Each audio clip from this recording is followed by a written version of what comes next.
Welcome back to my channel. It's your girl Nessa, back with another video for you guys. Oh, this stuff, what my face? All natural, baby, all natural. This is a piece of string in my mouth. I like to have stuff in my mouth, like a string or toothpick or whatever. But welcome back to my channel. Welcome back, Nessa gang. Today's video is very important, guys.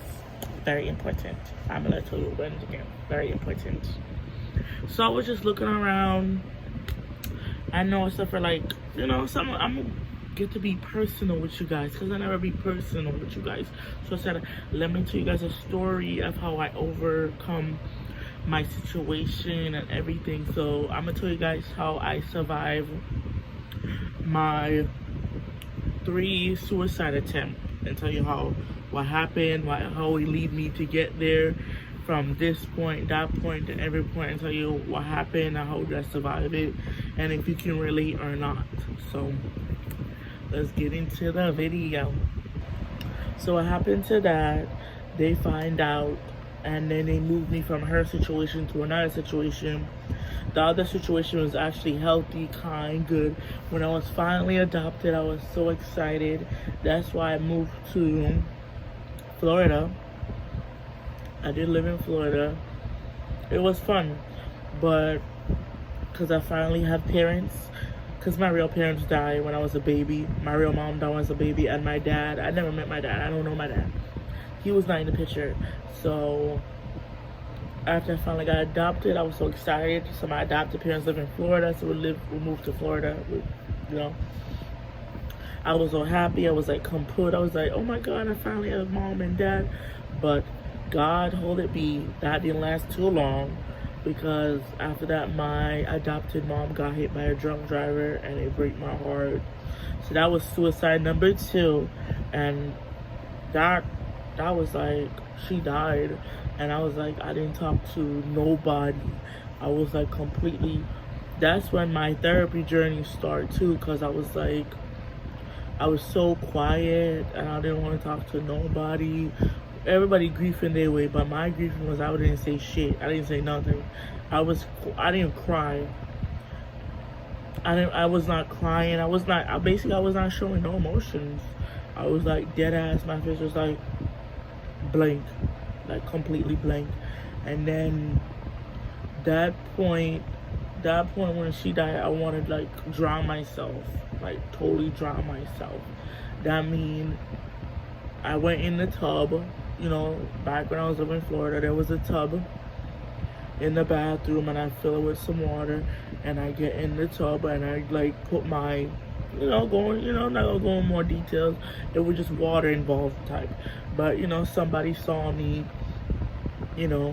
and stopped me.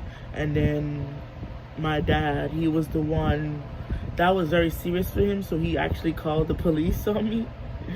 He called the police on me, and then the police show up at my school. I was in elementary school at the time, and the police come up to me and he said, oh, we know that your dad told us your mom passed away. We're so sorry to hear that. Don't do it. It's not worth it. You'll get through this. You just, time heal, blah blah blah. And then my 3rd time is when my dad died. But my 3rd time, nobody was there to stop me.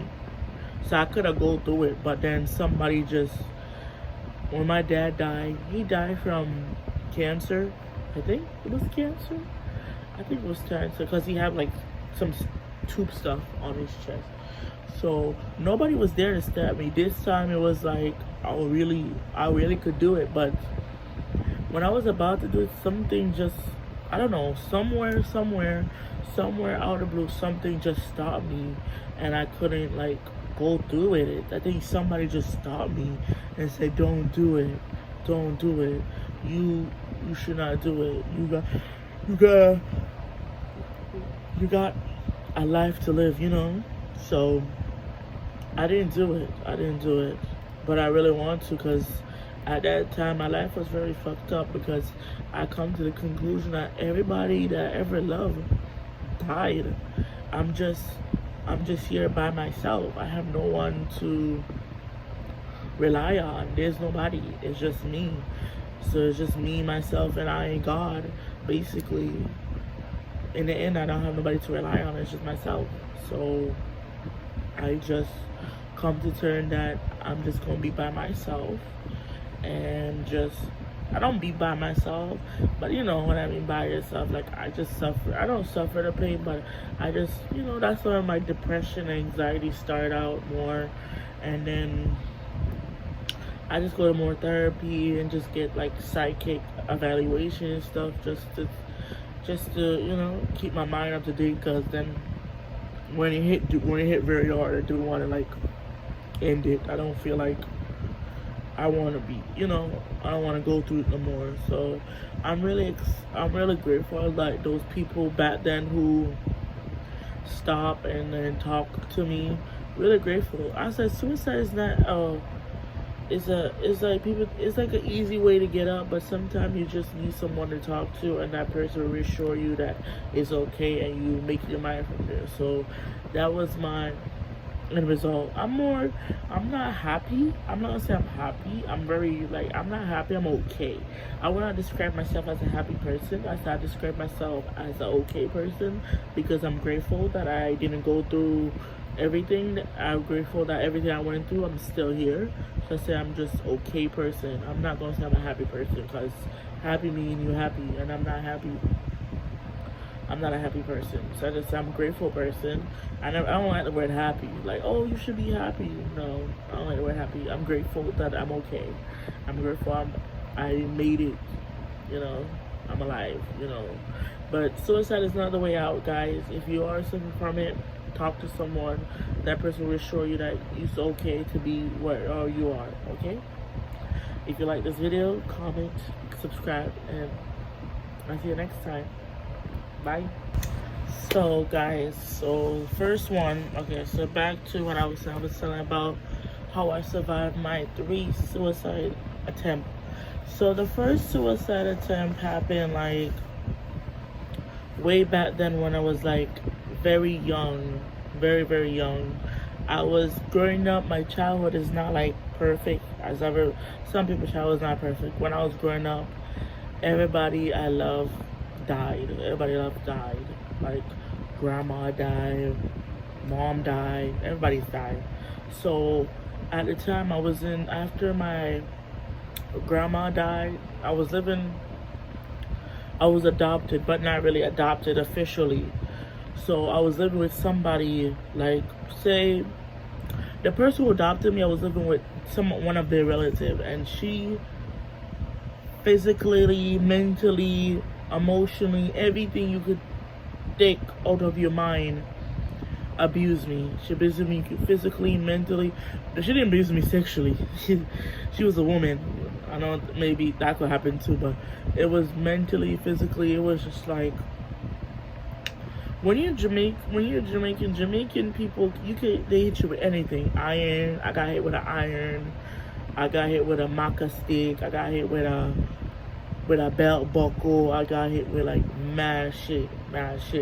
And she had 5 already kids, but she used to just abuse me for no apparent reason.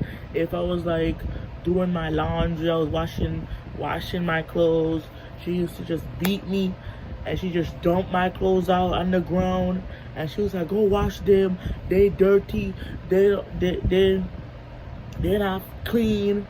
And then she just come over here and slap me in the back of my head, and it's like, damn. I'm like, so that was like, after all that happened, she was like torturing me so much. I was like, I want to end it.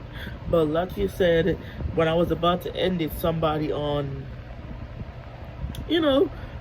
dragged me away. Somebody dragged me away and said, don't do it, it's not worth it, it's okay. Your life will be better your life will be better. Just keep going. You got this. And I'm like, okay. All right.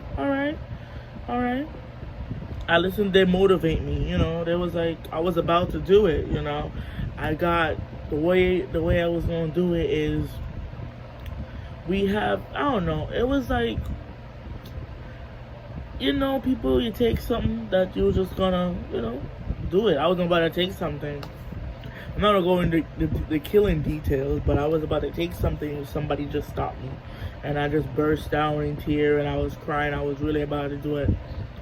Then the second time was, so after that, after they find out she was abusing me, people always find out what happened in dark, always come out to light. Somebody always find out.